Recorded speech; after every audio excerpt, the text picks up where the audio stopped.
અરે ઓછું નાક પણ અસલી નાક. MDH કાશ્મીરી લાલ મરચાની પાવડર. MDH. ગ્રામ પંચાયતની ચૂંટણીનું બ્યુગલ ફૂંકાઈ ચૂક્યું છે. ગુજરાતના ગામે ગામ લોકો મત આપશે અને પોતાના ગામના સરપંચની પસંદગી કરશે. અને એવામાં ગ્રામજનોની સમસ્યા જાણવા ટીવી9ની ટીમ સાબરકાંઠાના હિંમતનગરના સૌગઢ ગામમાં પહોંચી. આજે આપણે જાણીશું કે શું છે અહીં ગ્રામજનોની સમસ્યા.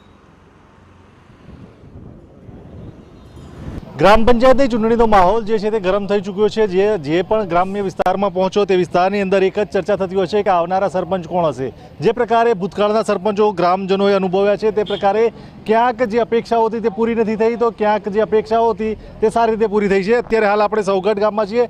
હાલના જે છેલ્લા સરપંચ હતા તે પણ આપણી સાથે છે. તાલુકા પંચાયતના સભ્ય અને પૂર્વ સરપંચ પણ અહીં મોજૂદ છે. વાત કરીશું પહેલાં સ્થાનિકો સાથે. કેવા પ્રકારની અપેક્ષા સરપંચ સાથે હતી અને આ સરપંચોએ શું આપની અપેક્ષાઓ પૂરી કરી છે ખરી? જે અપેક્ષાઓ હતી એટલી સંતોષ છે. હજુ થોડી જે ડેવલપ થઈ છે એનું બાકી છે તે હવે આગની પંચાયત આવશે એનો વિકાસ કરશે. કેવા પ્રકારની છતાં પણ આ ગામની અંદર જરૂરિયાતો છે? એટલે ગટર છે, રોડ લાઇન છે, સ્ટ્રીટ લાઇટ છે, અહીંયા ગેસની લાઈનો છે. આ બધીની મેઇન પ્રોપર જરૂરિયાત છે. એમાં ગેસની લાઈન નથી અહીંયા? હા નથી, હવે ચાલુ થઈ છે.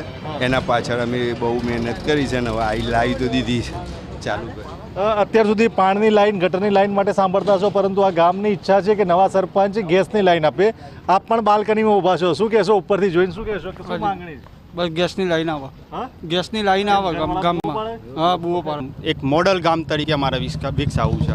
આમ અત્યાર સુધીમાં કેવું છે કે થાય છે તો લોકો વાતો જ કરીને પછી અંદર કેબિનમાં એસીમાં બેસી રહેશે લોકો. અમારી અપેક્ષા મુજબ કોઈ કામ થયું નથી. હું અહીંયા આંબેડકરનગર વિસ્તારનો વ્યક્તિ છું.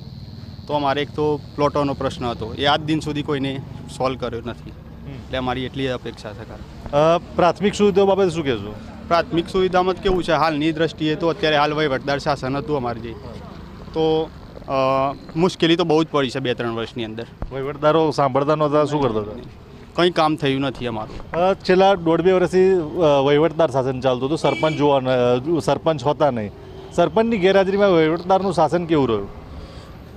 હાલ અહીંયા નવો જે ડેવલપ વિસ્તાર થયો છે અહીંયા નવો, એના અંદર રોડ રસ્તા પાણીની બધી વસ્તુની તકલીફ જ છે અહીંયા. હાલ કોઈ વહીવટદારની અંદર હાલ કોઈ કામ એવું બધું ખાસ થયું નથી આ એરિયામાં.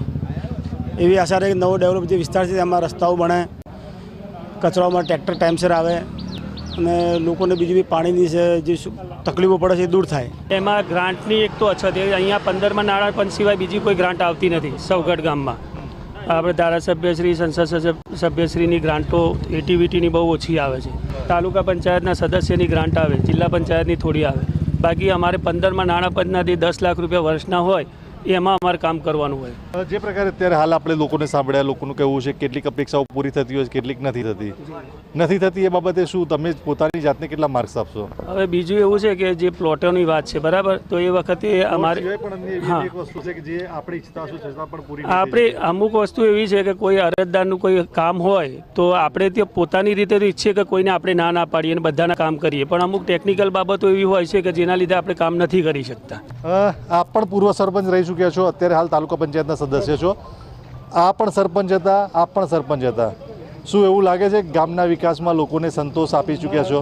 મારું તો એક જ કહેવાનું છે, ગામની અંદર અનુસૂચિત જાતિ હોય કે ભાઈ આપણા મુસ્લિમ એરિયા હોય કે એની એરિયા હોય, દરેક વિસ્તારમાં મારાથી જે બન્યું છે એ મેં કામ કર્યું છે. મફત પ્લોટો મેં આપેલા છે, 80-90 પ્લોટો.